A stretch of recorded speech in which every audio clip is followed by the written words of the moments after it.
So, welcome back, everyone.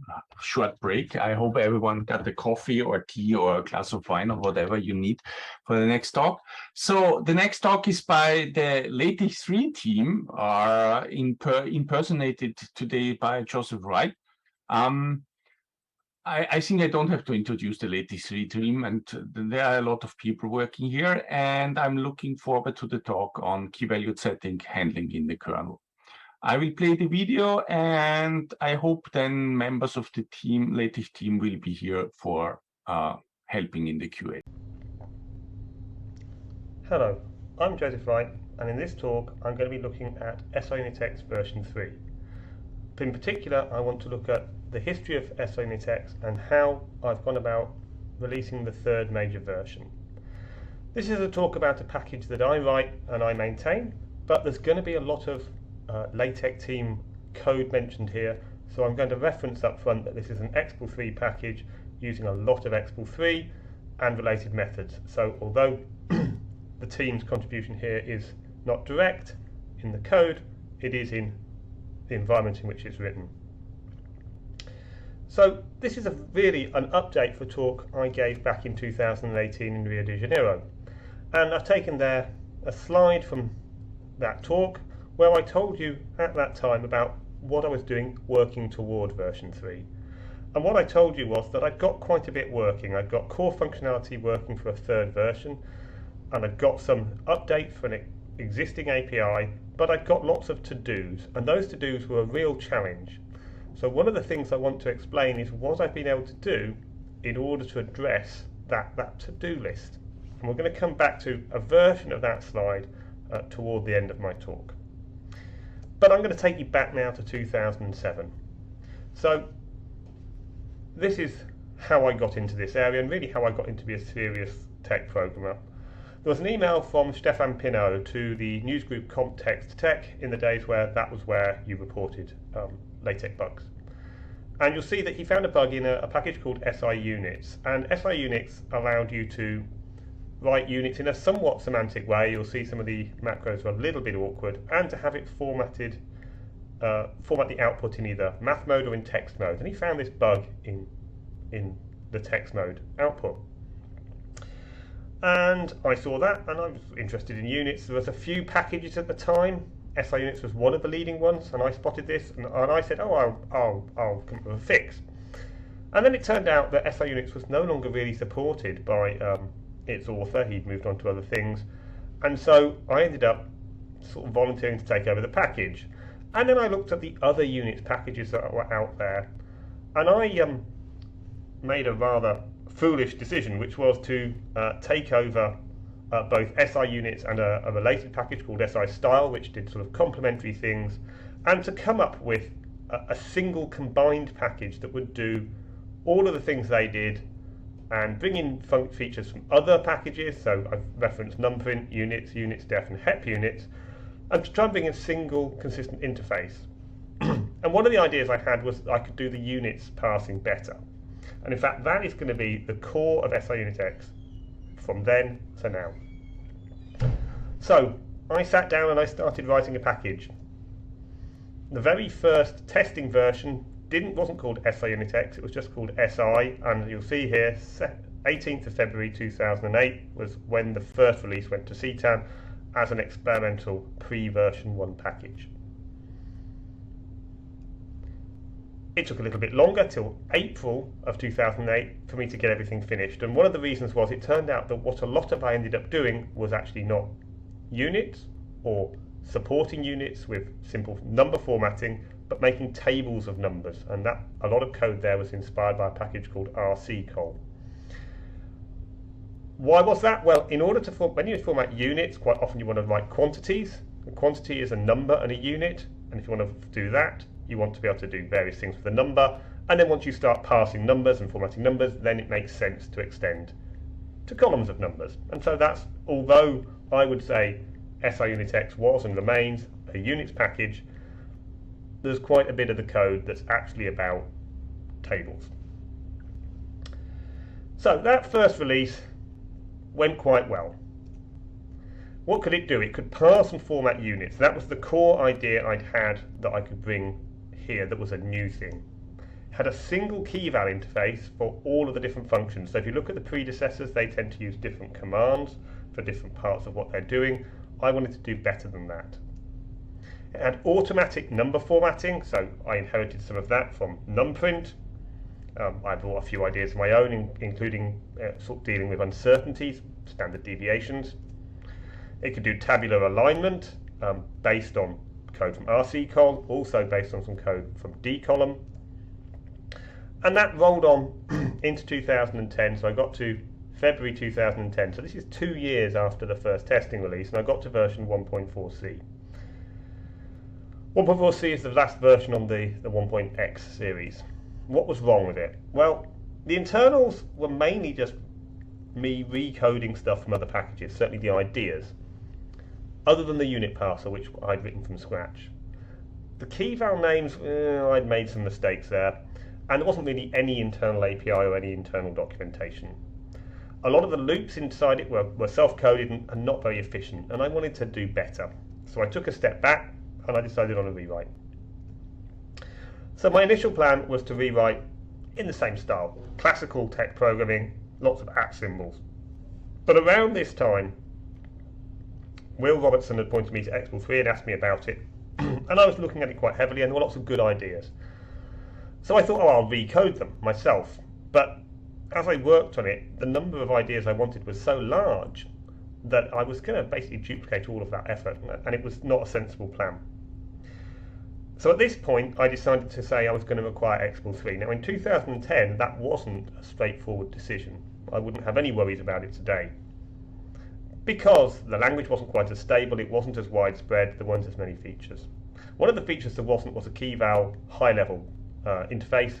So I wrote one, I suggested it to the team, and they adopted it, and then I was invited to join the LaTeX team.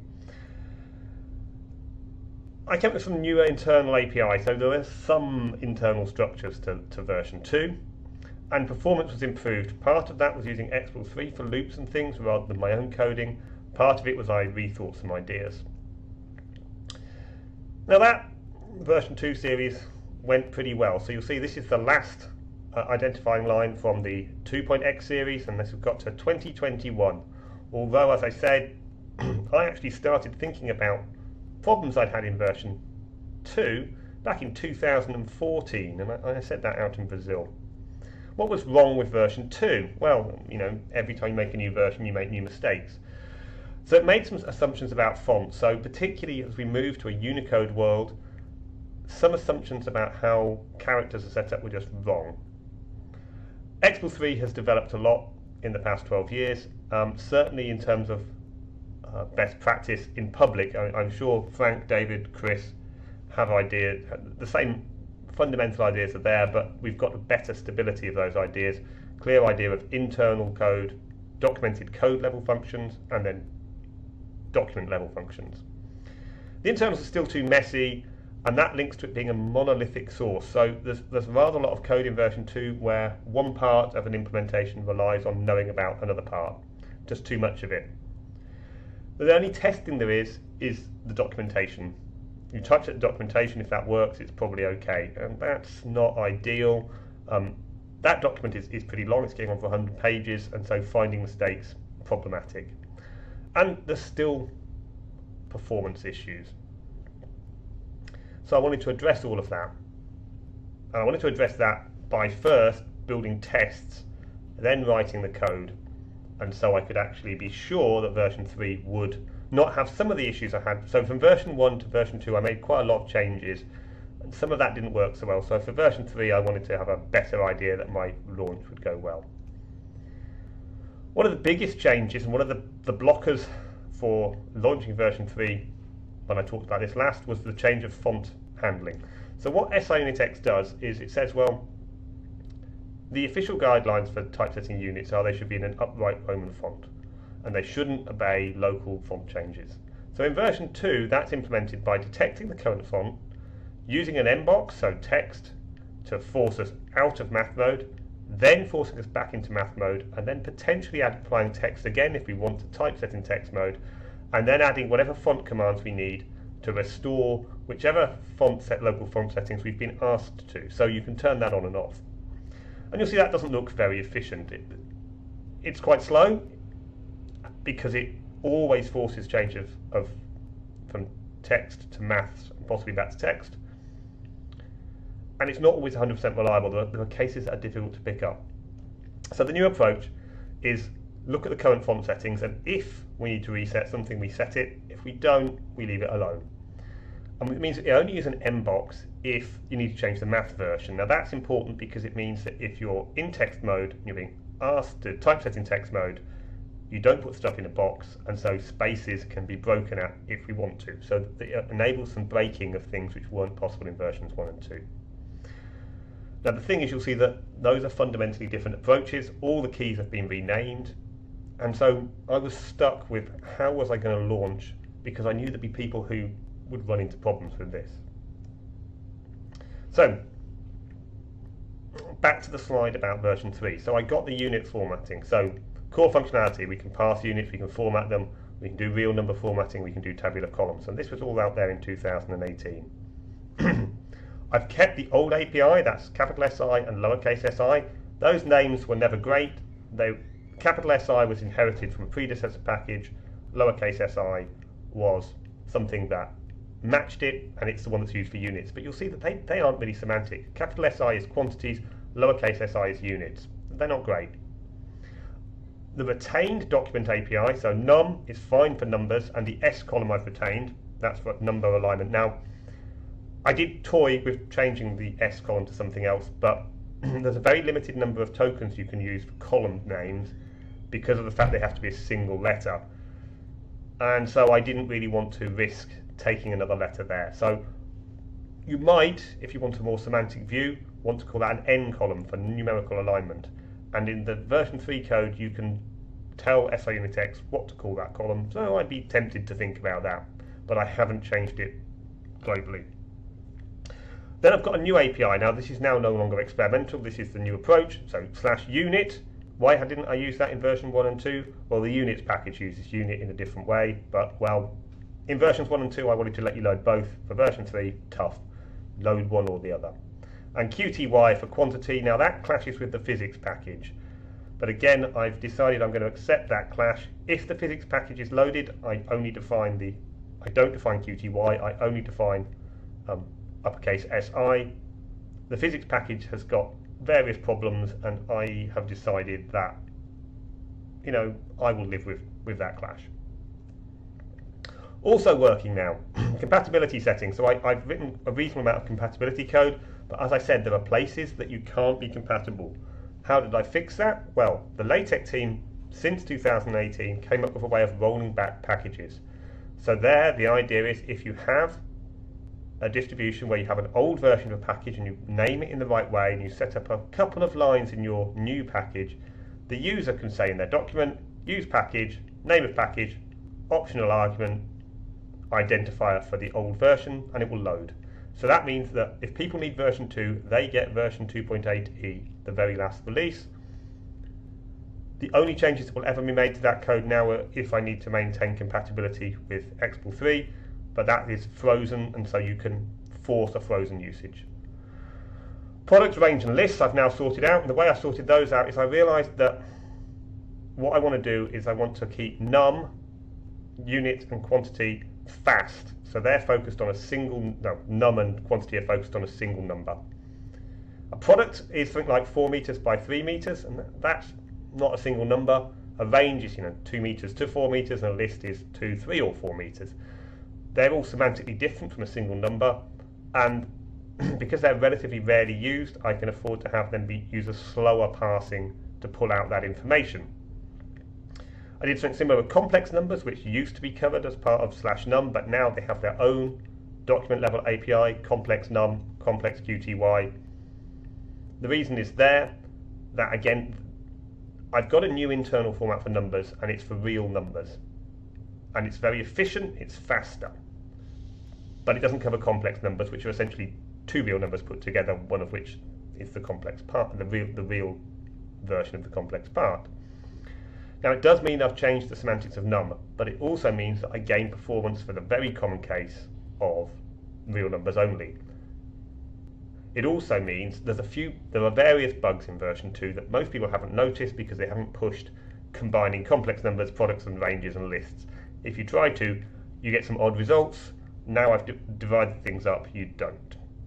I've got evaluation of expressions that's a sort of a natural extension of using expl3 having developed the FPU. It means that you can put in an expression inside your number rather than the number itself, and it will be evaluated now. Got multi-part uncertainties. People have wanted this for a long time. So in versions 1 and 2, I used a single symmetrical uncertainty, an ESD as I'd call it from my background. But there are areas that use multiple uncertainties. A lot of physics uses different types of uncertainty. You might have a systematic uncertainty and a statistical uncertainty. And siunitx 3.1 can handle those. And my internal number format, which is now documented in the API for code level work, has a clear path to get to asymmetric uncertainties. It can handle storing them. I know how to prevent them. That will be in version 3.2, I suspect around the end of 2022. Looking a little bit further, I know that people would like to be able to pass free-form units, and I have plans on how to do that. So what I want to do now is just think a little bit about the tools that got me to actually being able to release version 3, which was out about a year ago. So expl3 has been vital in both version 2 and version 3, and the improvements in expl3 over the past decade have really driven me to write better code in siunitx.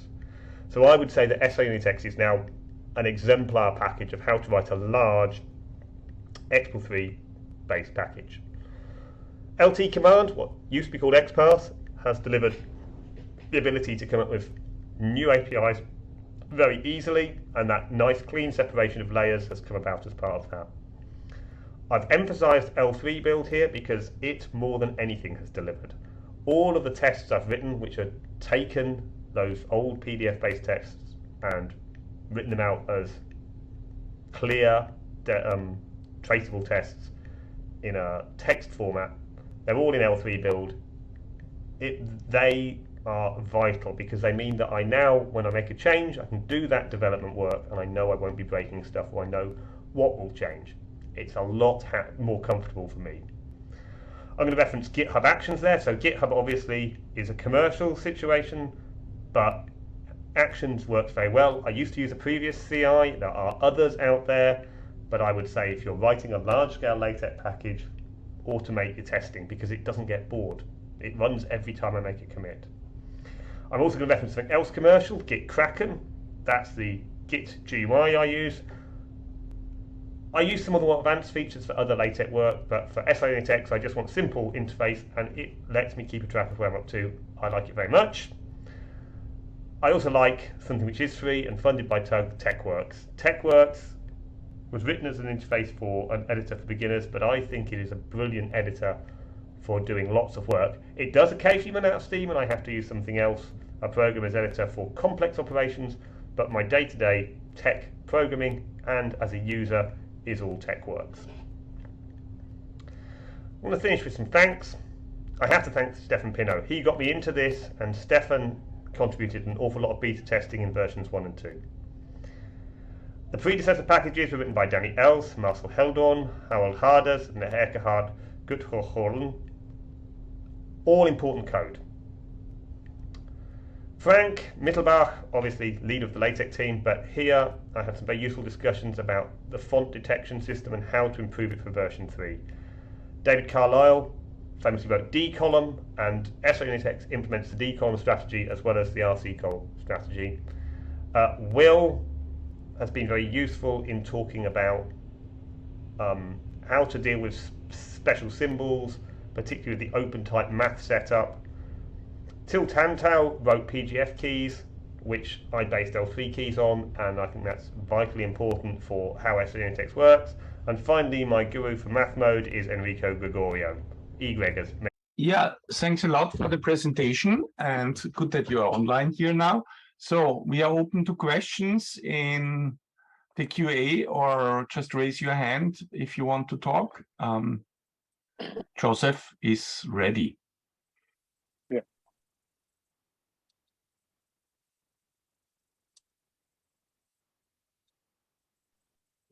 Yes, Viana, you want to go ahead? Hello, Joseph. I Hello? wonder whether there are any incompatibilities with other key value packages and how are they expected to be handled? So there should not be. So what you have to bear in mind is the way that you handle keyval processing is always it's opt-in. So we have the classical option list, which we can pass in whatever way we want. So if you look at all of the predecessors, sort of the packages that other people have written, Heiko, myself, I mean, I basically base my code on Heiko's ultimately. I think there's the CobaScript version. They're the three major sort of original implementations, I think.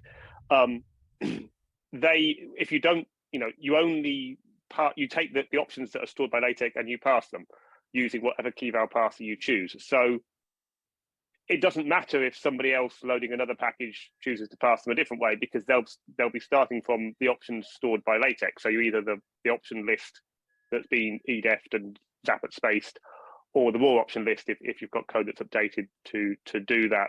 So there really shouldn't be any clashes between packages, because this is opt-in. You never actually, if you don't choose to pass that option list using the keyval parser, then it's just a, well, if you don't use process options, it's something that doesn't even get used. So you have to opt in to process package options or class options. Okay, thank you.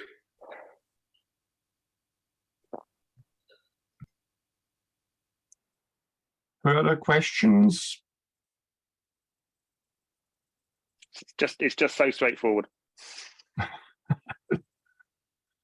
Well, it's not that straightforward. I remember the discussion about on the TechLive mailing list about the having a keys and the key options with the S and without the S. So makes people trip over. Well, that might trip people. I mean, I should sort of say, so when the L3 keys to E1 was written with keys, because that was meant to map to L3 keys, which has got an S in it. But actually, well, firstly, we wanted to change. So you see that earlier implementation, the argument for the key family is mandatory. And actually, that probably wasn't the best design choice by me. But also, because here we have got this slight difference that process key options wants to be able to deal with it's using the raw options list, which the older code doesn't do. And I'm not really planning to update that, because now we're providing a kernel method. It makes more sense just to say, well, just use this new method. So yes, it's certainly different, but I hope actually when you read it, process key options actually reads better, because, well, certainly as a native English speaker, that makes more sense looking back than process keys options. So I think people will get the hang of it. You'll soon know if you get it wrong, because you'll have the wrong mandatory arguments, and as a package author, you'll know you won't manage to. If you've got any testing at all, you'll know you've got it wrong well before you inflict that problem on any users. That's true. So there's a question on QA from Manfred. Can the other package writer be motivated to easily switch to your kernel features for key value? Other packet, you mean? So there has been some discussion about other keyval systems and the clashes, which we haven't done yet. And that's sort of an open thing I need to talk to the rest of the team about. The motivation, if you're thinking you're a package author and you've got a load of options for your package and you're thinking about whether you want to make them keyval, the argument I would give is this is all built into the kernel. If you look at, we've given you these sort of, I guess, simplified or basic handling without having to use explicit syntax. Those ones that say they come from K, we looked at what KV options offered, and we said, well, that's kind of the feature set we want to match, because that's been around a long time. People are very familiar with it, and it obviously offers enough power for most option handling. So you can do that without having to bother with explicit syntax. So my encouragement would be, you use this, you get the fact that you get to have keyval. So, because I mean, classically, like say, if you use xkeyval, which is where I started using keyval methods, xkeyval has a horrible interface for setting. It's ironically, it's awful as a programmer. Oh, there was a question on Tech Stack Exchange recently where someone had a model where it was their model package was called X keyval is very difficult to use or something, and it's quite true. So if you're coming from other packages, we're trying to make it easier, because I think that's sort of the approach we've taken of key properties, which I got from PGF keys. I think that works much better than lots of different macros to set things up. You've got the clash, the fact you don't have to worry about clashes. So if you think about, if you're a package author and you want your users to have fewer package clashes and only clashes that are genuine functionality clashes and not just because they happen to have given two arbitrary things which are entirely independent, but they gave them separately, then to help your users. So that would be my sales pitch, I guess. You're going to help your users, and you also gain the fact that, as I say, keys, options are keys, and keys are options. So if you set up your key vals, you can process them in options, and then you can use them in a setup macro or whatever later. So you don't have to implement that. If you want to do that with the classical process options approach, you have to set them up twice. You set them up as options, and then you set them up as keys. If you set them up using the new method, their keys and their options at the same time, and anything you've defined before you use process key options is an option. You want more keys that aren't package load options, define them after there, and they won't be key package options. So it's quite straightforward for the programmer. It gives more functionality to the user, and as I say, from the latest kernel release, it's built in. You don't have to load anything else. It should just work more cleanly. So that's my sales pitch. Thanks a lot. Who was? Yes. Takoto, please go ahead. Can you hear me? Yep. Yes. Thank you. If I remember correctly, for the past years, pass options to class command from LaTeX kernel doesn't support key value options, but with this standard support for key value options now, do you support those kind of options even for that kind of designer's options in LaTeX kernel? So I'm not quite sure where you what sort of the pass options, pass options. Oh, pass options. Yes. Right. So you don't. No, this has come up at the present. There's been an issue where this was discussed, because if you're going to if they're key vals and you're going to pass them, you can just use set keys. You don't need to use pass, because we've got this now. You don't have the option clash situation. That the second time, if someone loads a package and it's got these key val type options, and someone tries to load it again, what will happen is any options at that stage are simply passed to the key val handler. And so it means, rather than having to pass options to class or whatever, you can simply set, if you know the package is loaded, you can use set keys, and that will work. And obviously, if you're doing it before the package is loaded, then the standard pass options to class approach for the first time it's loaded still works. So we haven't really. I say there is an issue on the LaTeX 2E GitHub site, but we discussed it, and we couldn't really see a case where it would make sense to alter the existing behavior of pass options to package. So if you haven't, what I'd say is, if you think you've got a good example where a change is needed, then please log an issue with that example, because that's what we didn't really have. It's certainly possible to change things, but we haven't at the moment. Okay, understand. Thank you.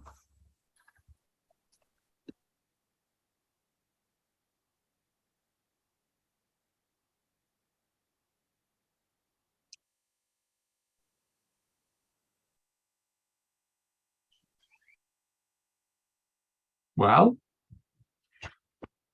seems everyone is happy and jumping onto the train of the new key values. So last call for questions are here on the QA. So L3 keys 2E doesn't need to be used anymore. That's the case, yeah. So so obviously you need the latest kernel in order to be able to use the new method. So if you look in siunitx, which I sort of use to try and show current best practice, you'll see I've got a test there. So you look for that macro process key option, the one without the S. If it exists, you use that. If it doesn't exist, then you can load L3 keys 2E and then use process keys options with the S. At some point, certainly for siunitx, I'll just cut that off and be like, no, you've got to use an updated kernel. But I'm not going to do that now, because obviously Overleaf and things have got Tech Live 2021, people using older kernels. So if you want to support that as well, then at the moment you need to be allowed for both. But obviously that's a decision you can make. There may be other, like any update, you come to a point where you're like, well, tough, update your system. So that's really it's a question of where you want to draw the line as a package author. Are you going to support older kernels? At the moment, I do to some extent. So siunitx will work on a kernel for the last couple of years. There are other things that I'm thinking about, because there's been other changes as well. And over time, supporting older kernels where you've had improved methods, it does become more awkward. So what I would say is, at the moment, I would probably use that test for existence. But in a year's time, I may well take that out. Overleaf and things will have it. Major Linux distributions will probably have the latest kernel at that point. And so at that, then, like, well, if you choose to have an older system, well, you're on your own. So it's being sunsetted, I guess, would be my one line answer. I have put, so in the documentation, I've actually put in a statement, that this is now end of support. I say, because it does, L3 keys to E doesn't use the raw options, and it doesn't. I've decided I'm not going to update it again. I'm not going to update it to use the package clash skipping approach. So you won't get those benefits. So I would push people to use the new method.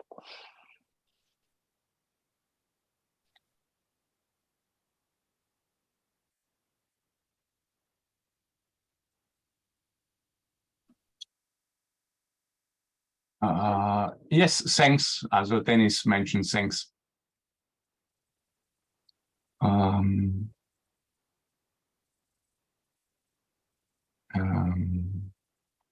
Anything else?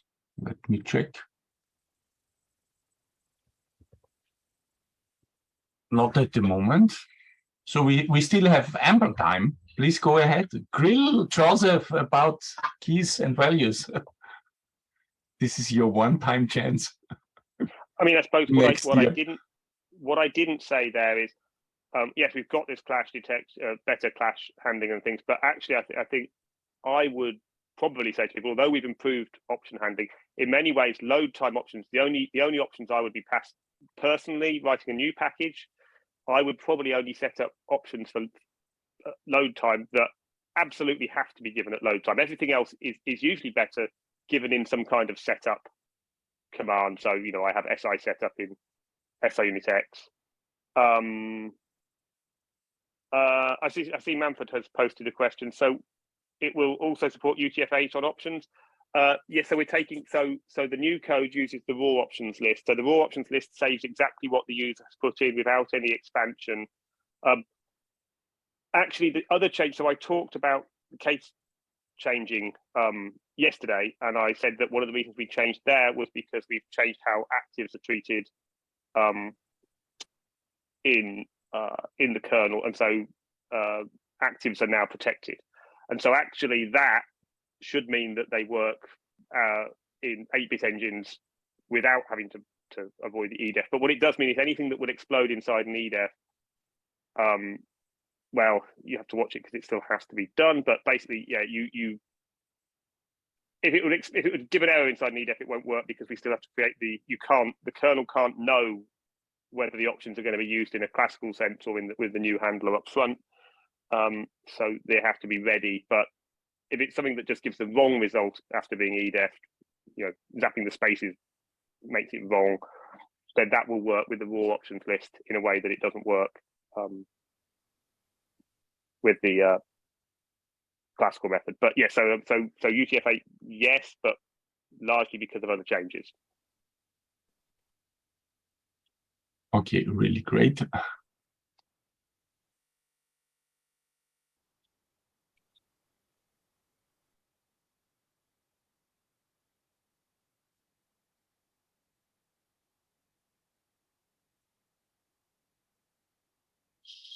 So, any further questions, comments from any side?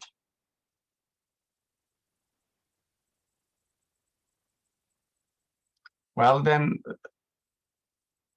if that's it, then thanks a lot for the presentation and the explanation and all the work towards supporting this in the kernel is much appreciated.